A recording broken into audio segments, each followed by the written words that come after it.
It basically described a 14-year-old boy who came to the ER and had severe, sharp, stabbing, constant scrotal pain. It came on suddenly and lasted an hour and a half. Now, when I hear this, I think of something called testicular torsion. Testicular torsion happens in young boys or teenagers and typically is a acute surgical emergency when the testicle twists, and the blood flow to the testicle then twists as well. And as I mentioned before, this is a surgical emergency. You have to get that untwisted as soon as possible to restore blood flow to the testicle. So after the doctor spent some time talking to this boy, he found out that this happened a week ago, and he had experienced very similar pain that happened right after messing around and lasted for about 2 to 3 hours and then went away. And the same time, he realized it happened again. He was having foreplay with his girlfriend, kissing and fondling, and in neither case, he ejaculated or orgasmed. And the pain started right after stopping foreplay. Ultimately, this boy did fine. He was watching the ER and resolved spontaneously. Because of this case report, the author said, this is something we should be talking about because we want to make sure we rule these things out. And ultimately, still, there's been very little literature, even since this has been published. But essentially, what we believe is nobody cares. Blue balls is because that's a problem. Buildup of blood in the testicles and pelvic area during sexual arousal. The blood flow to the penis and testicles increases, causing the testicles to get a little bit larger and more firm. If you're having prolonged arousal and it's not getting released through orgasm or ejaculation. See, the only reason I'm recording this is because, it's not a real thing, it's not a real thing. Doctors say it's a real thing. It doesn't mean they're actually blue. However, the blood that leaves the testicles in the veins is deoxygenated. What this means is that blood has traveled through the body to the testicles and given oxygen to those tissues, and then after it leaves, it goes back up to the heart and tends to have a little bit of a bluish color. However, what we think is that more likely people call it blue balls because blue is sad, and you're having kind of frustrated when you're experiencing blue balls. Interestingly, this is a phenomenon you get sad,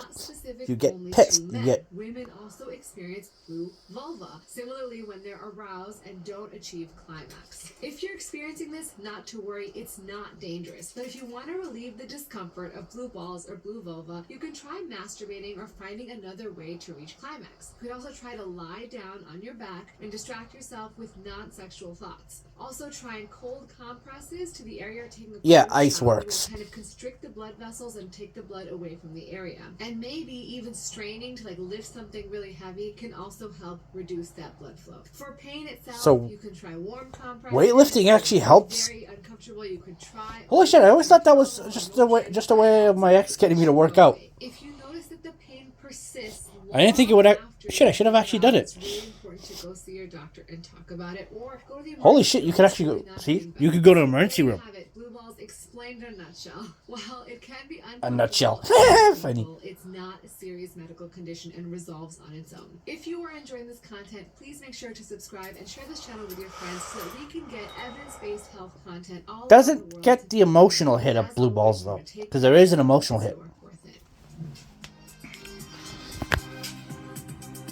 Okay, now that you heard from Doctor, hear from Guy about the emotional side. And again, if there's a psychiatrist, there is an emotional side, hit on that.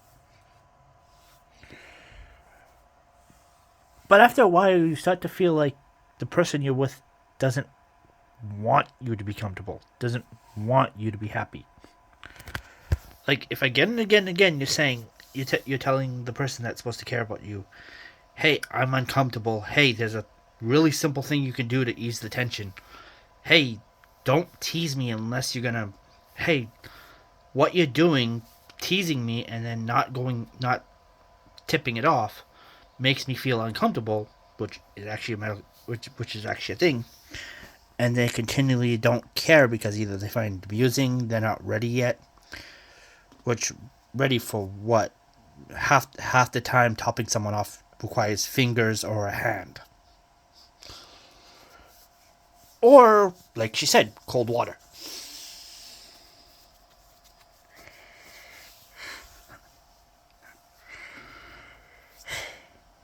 So there is that emotional, she doesn't actually care about me, or he doesn't actually care about me, because, like she said, chicks get it too. And if your partner won't try to get you off, even hand you a toy, which half the time, hand your partner a toy and they'll do it themselves.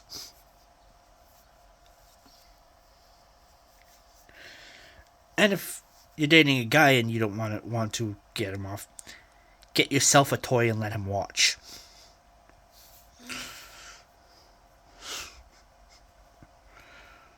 So easy to relieve tension, or for someone to relieve tension.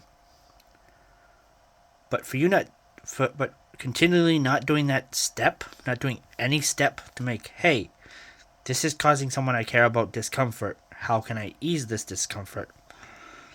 Kind of shows you don't actually care and you just love to see them in pain. It's the same way as when a doctor tells you, hey, as when you tell your doctor, hey, my leg is hurting, my leg is hurting, my leg is hurting, and they continually tell you to go for a run. Eventually, you're going to be like, you don't give a fuck about me. You just like to see me in pain. Yes, I know there's a medical reason why doctors tell you to work out a part of your body that's in pain, but the idea is still there. Or when a dentist says, this is only going to hurt a little bit.